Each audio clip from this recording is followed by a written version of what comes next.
Bonjour à tous et bienvenue dans ce 9e numéro de Ciné Raté. Alors aujourd'hui l'adaptation au cinéma d'un des mangas les plus connus au monde, c'est mondialement connu, il y a toute une institution autour de ce manga d'ailleurs. Mais par contre le film, je devais faire une petite parenthèse avant de commencer à en parler. J'en ai vu des films de merde. Des films avec des mauvais acteurs, des mauvais scénarios, des mauvais effets spéciaux.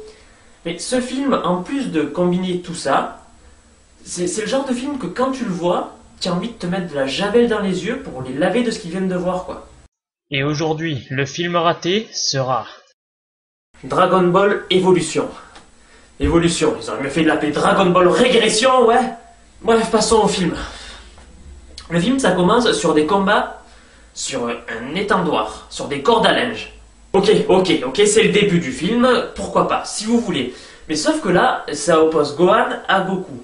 Donc on fait ok, Gohan le grand-père de Goku, bon Goku il a 20 ans, on sait pas pourquoi, mais c'est pas grave. Et là, Goku utilise la technique que tous les fans dignes de Dragon Ball attendaient.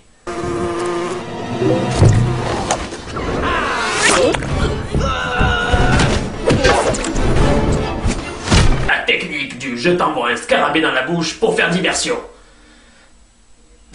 Je suis pas expert, mais je l'ai jamais vu moi cette technique. C'est quoi ce délire? C'est pour faire rire quelqu'un, ça a quel intérêt ce truc là? Bref, pour ceux qui connaissent pas le manga, l'intrigue se passait quand même dans des villes futuristes. Sauf que là, ils ont pris des villes lambda, ils ont fait genre, ouais, on s'en fout, c'est pas grave. Et... Putain, si le mec avec la 206, il allait un petit peu plus vite avec sa marche arrière, on aurait été libéré de ce film. Ah ok, bon décidément, tout le monde veut écraser Goku le petit écolo sur son vélib électrique. Mais tout le monde échoue, donc le film continue. Alors là, je vous ai sélectionné un petit extrait pour vous montrer à peu près le niveau d'humour de ce film.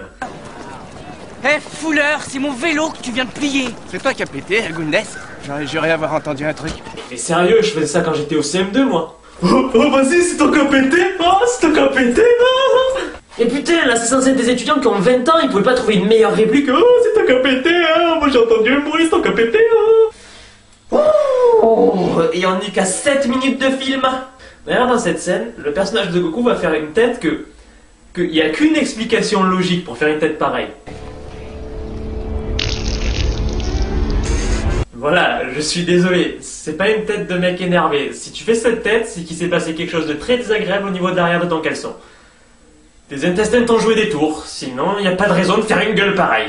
Bon, donc on apprend que Goku va à l'école, comme dans le manga, hein. Ah ben non en fait, pourquoi il va à l'école alors? Ah oui, il va à l'école pour t'offrir les scènes les plus what the fuck que t'aies jamais vues de ta vie. Raoult qui venait dévorer le soleil. Les Chinois pensaient également qu'il s'agissait d'un monstre qui dévorait lune et soleil sous leur énorme fenêtre.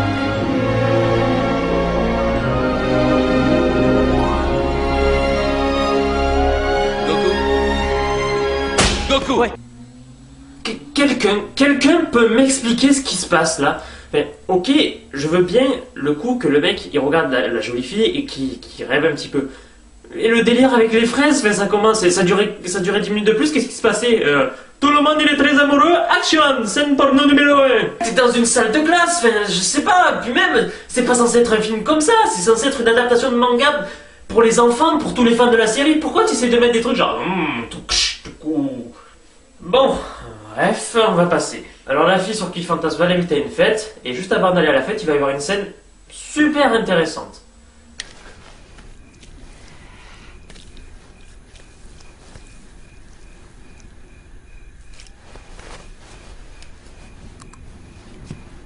Une bombe m'attend.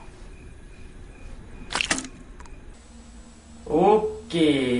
Bon, pour ceux qui connaissent pas vraiment les personnages de Dragon Ball, si vous voulez, ils ont tous des pics gigantesques sur la tête. Ils sont coiffés en mode... Mais voilà. Déjà, pourquoi Sangoku se retrouve avec la même coupe que moi quand j'étais en 5e? Et bon, on peut se dire, ok, peut-être que c'est dur d'adapter une coupe comme dans Dragon Ball en réalité. Je vous dirais tout simplement, non. Regardez le chanteur de Tokyo Hotel. Voilà. Troll. Donc à la fête, il va retrouver les gens de oh, c'est ton pété.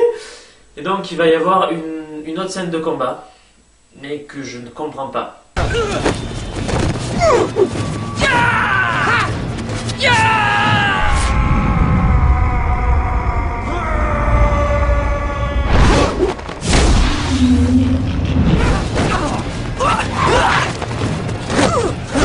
Une scène de combat mêlant esquive et ralenti. Fascinant! Alors le film tente d'expliquer ça, c'est-à-dire que Goku a fait la promesse de ne pas se battre. Oui, dans Dragon Ball, il y a des personnes qui font la promesse de ne pas se battre. Je suis pas expert du manga, je vous l'ai déjà dit, mais pour moi, Dragon Ball c'est quand même basé sur la baston. Pour quelle raison? Qu'est-ce qui s'est passé dans ton cerveau pour nous faire un Goku Peace, Love et Chamallow? Définitivement, non, ça passe pas. Ça colle pas du tout à l'univers de Dragon Ball. Tu l'as déjà assez assassiné, ne nous rajoute pas ça en plus. Bon, je me dis qu'après ce combat pourri, il peut rien avoir de plus débile que... Est-ce qu'on vient de voir la même chose là? Goku glisse sur la tête sur une voiture. Quoi? Bref, pendant qu'il est à la fête, il y a le méchant qui va arriver et qui va faire...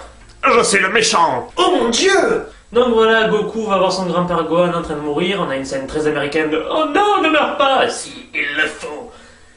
Mais bon, voilà, on va passer. Et en fait, Gohan va dire à Goku, putain, en plus ils ont des prénoms qui se ressemblent, c'est chiant pour en parler, qu'il doit aller chercher les Dragon Ball pour, je crois, il a un plan précis dans sa tête, mais qu'on a du mal à comprendre.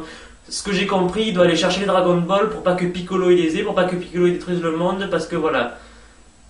Ouais, c'est un scénario très recherché en gros. Là je vous ai mis un gros plan où vous voyez deux personnages du manga saccagés complètement. Peut-être qu'un peu de renfort te ferait pas de mal.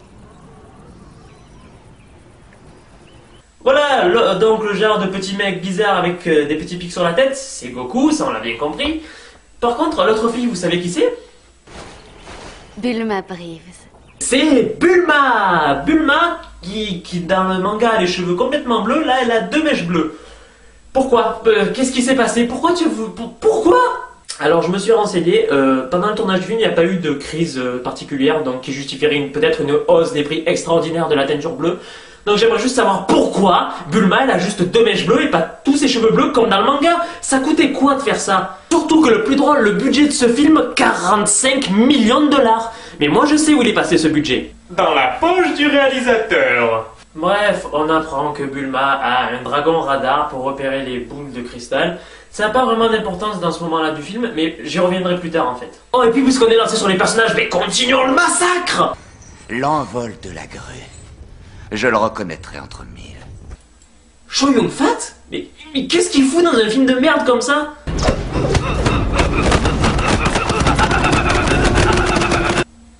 Ah ouais, ok. De la merde quoi. Ok, il y a Chow Yun-fat, mais il joue qui? Parce que là je le reconnais pas, il ressemble à aucun personnage de la série. Oui, le maître des tortues, Roshi l'invincible. Ça, c'est Tortue Géniale. Ça, c'est Tortue Géniale. Il a aucun trait, aucun point, il ressemble à rien à Tortue Géniale. Pourquoi? Alors, si la déception d'avoir vu Tortue Géniale comme ça ne vous a pas achevé complètement, Bulma trouve le moyen d'ajouter... Vous avez une Dragon Ball? Je croyais que t'avais un radar, connasse! Bref, je crois que pour les personnages c'est bon. Ah non! Piccolo! Piccolo, je vous en ai parlé, mais je vous l'ai pas montré encore. Vous voulez voir la gueule qu'il a dans ce film?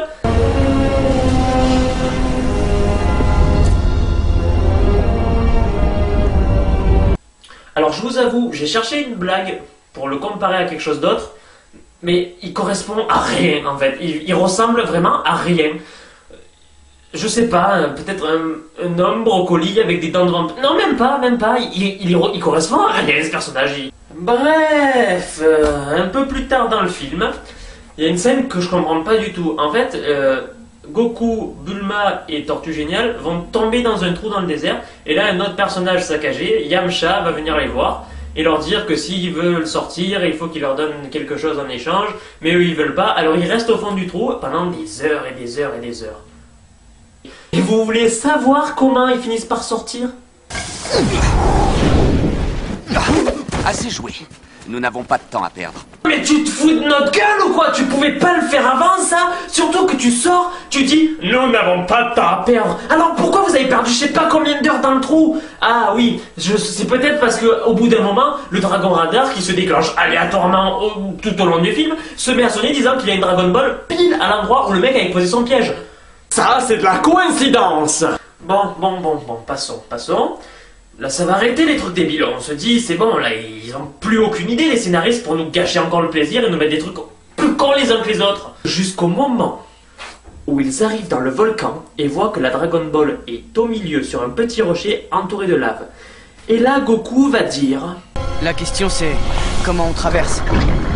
Et tu te fous de qui? Le vieux il vole! Qui te l'a montré il y a 2 minutes qu'il peut voler! Dis-lui d'aller la chercher! Pourquoi vous vous prenez la tête comme ça? Alors j'ai fait un schéma, une hypothèse pour comprendre ce qui se passe, et en fait j'ai déduit que plus le film avance en fait, plus le QI des personnages diminue. Donc c'est la seule explication logique. Alors là Goku il va se battre avec des gens dans le plantes, et puis il va les jeter dans le volcan.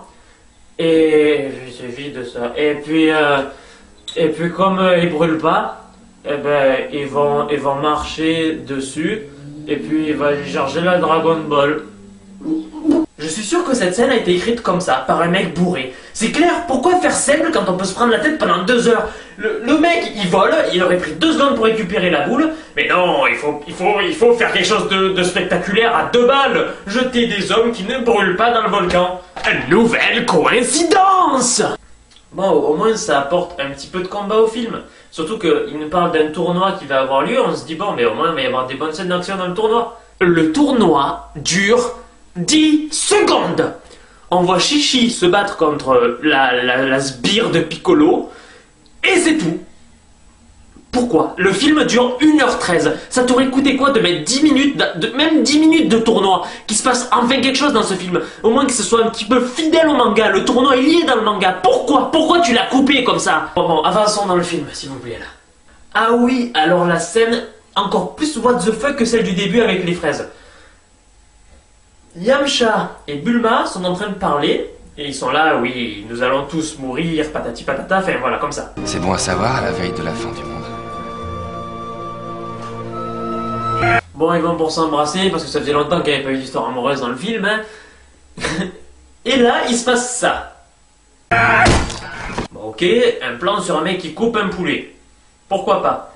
Mais ce qui est bizarre, c'est que ce mec qui coupe un poulet, il va entraîner ça. J'y pense. Nous avons toujours nos Dragon Ball. Mais c'est vrai! Piccolo aussi a besoin d'avoir les 7. Sans elle, pas de vœux possible. Autrement dit, tes 30% ne seront pas encore perdus. Quoi?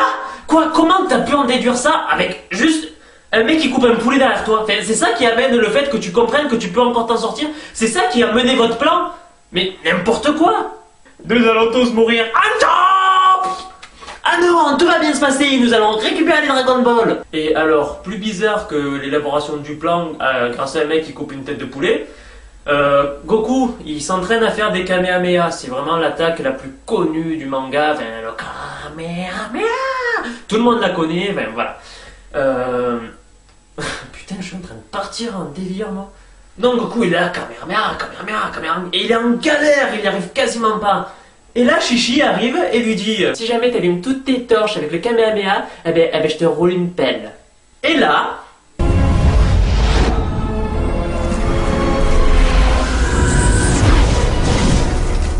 Le secret de la puissance d'un Dragon Ball Evolution, le cul. J'avais pas souvenir de ça dans le manga, moi. Franchement, non. Donc le Kamehameha, si vous voulez, c'est l'attaque vraiment super puissante. C'est un afflux d'énergie qui se libère, qui fait un gros rayon de destructeur. Sauf que dans ce film...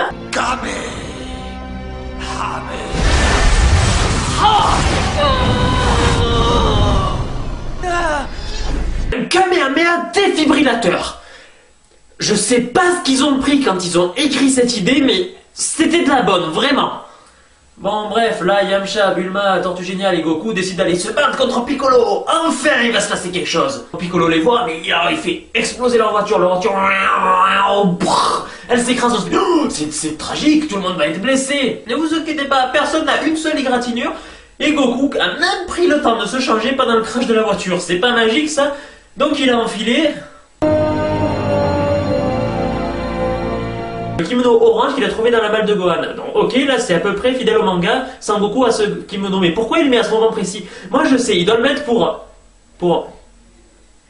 Mais vous voyez en fait quand il a le kimono... Non, il doit y avoir une raison pour laquelle il a mis ce kimono à ce moment précis.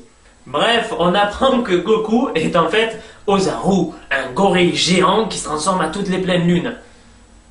Sauf que Goku ne se transforme en Ozaru que s'il a sa queue de singe, comme dans le manga. Dans ce putain de film, il n'a pas sa queue de singe.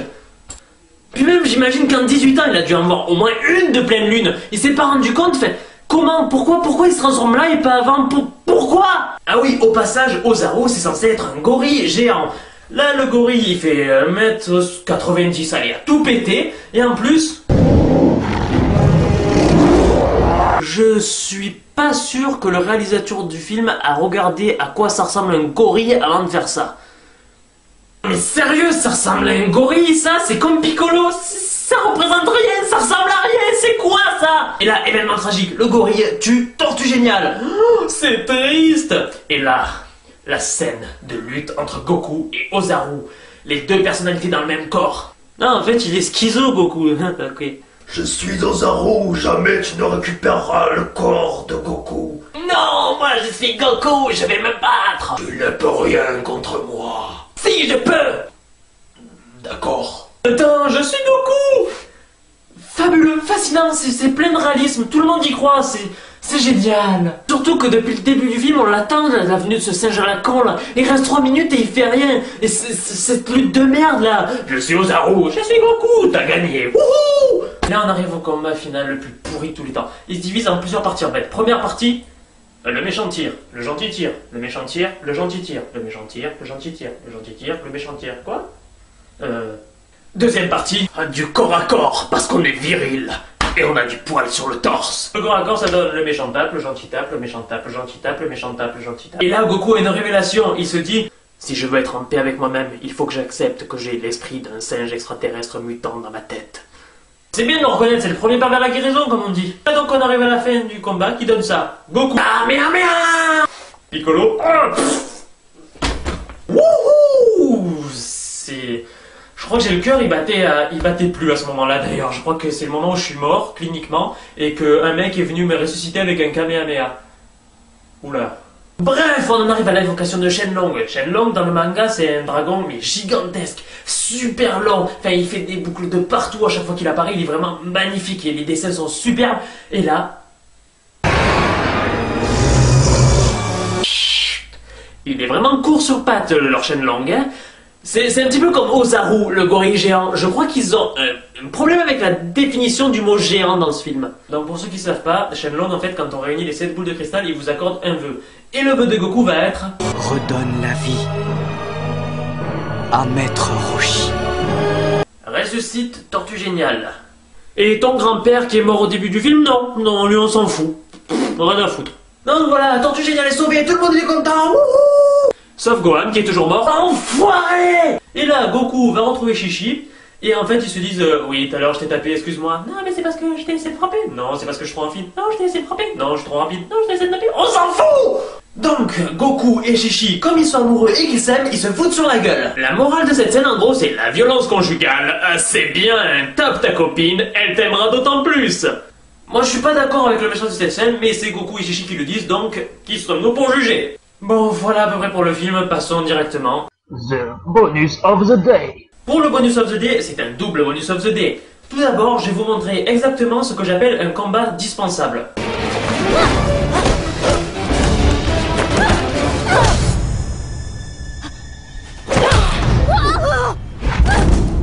Voilà clairement un combat dispensable, il se passe rien, c'est mou, il y a un seul des personnages qui fait quelque chose, puis je ne saurais même pas donner une connotation si elle doit être drôle, si elle doit nous donner « ouais, ils se battent », enfin je sais pas, elle représente rien, elle est totalement dispensable. Et la deuxième scène, que je sais que c'est moi qui l'interprète très mal, mais quand j'ai vu cette scène, directement j'ai pensé à ça.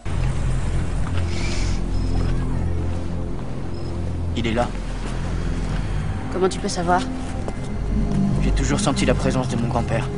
Donc en gros, je comprends qu'il ressent l'aura de son grand-père, on va dire. Mais le problème, c'est que quand je l'ai vu faire ça, je sais pas, moi j'en ai dit lui, Gohan doit être incontinent. Il doit sentir le pipi et le caca, je sais pas. Je sais pas pourquoi tu renifles comme ça pour dire que tu ressens la présence de ton grand-père. Ça m'a ramené directement à ça, quoi. Enfin, c'est peut-être moi qui suis un petit peu con parce que franchement ce film me rendait dingue, mais je sais pas.